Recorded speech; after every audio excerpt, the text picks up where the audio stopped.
Hi guys, welcome to this week's video. This week we're going to be talking about, do I have to go to church to be a Christian? First off, we're going to go to Linda, and I hope you enjoyed this video. Okay, so before we get into the main question, I just wanted to tackle what exactly is church, because there's a lot of stigma surrounding it, so I thought I'd just clear it up for you. So church is essentially the gathering of believers to come together to worship and praise and learn more about God. Now, when you think of churches, you'd usually think of priests and hymns and pews and stained glass windows and all that amazing stuff, but that's only one side of church. For example, my church is completely different. I sing Hillsong worship music and we have pastors instead of priests, and both of those are opposites, but they're all important. Everything on the spectrum of church is so important because the main goal is to worship God and the main goal is to learn more about Him. Now, church isn't for one specific type of person. You could be old or young, you can be a Christian for your entire life, or you may just be curious. Everyone is welcome to worship Him. And so let's get on to the question of, do you have to go to church to be a Christian?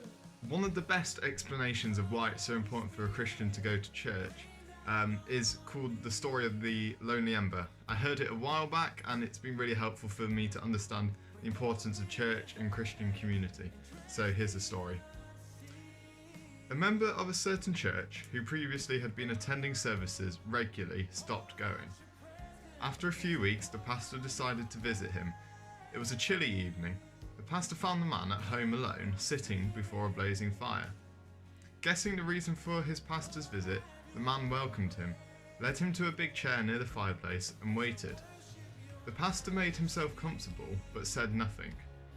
In the grave silence, he contemplated the play of the flames around the burning logs. After some minutes, the pastor took the fire tongs, carefully picked up a bright burning ember, and placed it to one side of the hearth, all alone. Then he sat back in his chair, still silent. The host watched all this in quiet fascination. As the one lone ember's flame diminished, there was a momentary glow, and then its fire was no more. Soon it was cold and dead as a doornail. Not a word had been spoken since the initial greeting. Just then, before the pastor was ready to leave, he picked up the cold, dead ember and placed it back in the middle of the fire. Immediately, it began to glow once more, with the light and warmth of the burning coals around it. As the pastor reached the door to leave, his host said, "Thank you so much for your visit, and especially for the fiery sermon. I shall be back in church next Sunday." Thanks, Josh, for sharing that story. About a year ago, I was a bit like that church member, but I didn't have a vicar to say, hey. But I'm now going back to church, and it's done wonders for my faith. Sort of relit it. It's a flame again, and I have a passion for God, which is amazing. Something that I also think is important to remember is that flame isn't just the worship. It's not just the talky bits by the people standing at the front, and it's not just the coffee before or after the services. It's made possible through the other bits of coal that are sitting there, and that's something that is really needed during a Christian faith journey, is that support, that community that you get from other disciples of Jesus.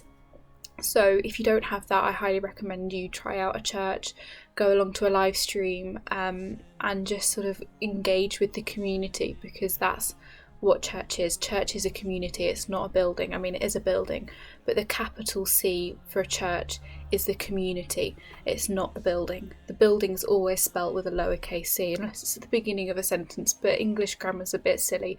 But yeah, church is great, and highly recommend it.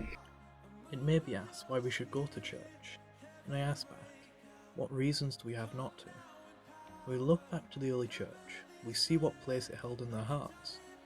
When they gathered together, they knew it could be the last time they saw each other. When they heard the commandment of Christ to take up their cross and follow him, they knew exactly what it meant. The price of being a Christian, of going to church, was a sacrifice, not of time, not of expenses, but of their own lives. Today we've lost his passion for his church and his truth. The majority of Christians today don't even know what they believe and don't gather together. His truth and his church aren't a burden, but a blessing, where we draw from our roots the passion for the assembly of Christ's people and worship our God. Thank you for watching this week's video. If you have any questions about what we have spoken about in this video, please drop us a message. Thank you for watching and we'll see you next time.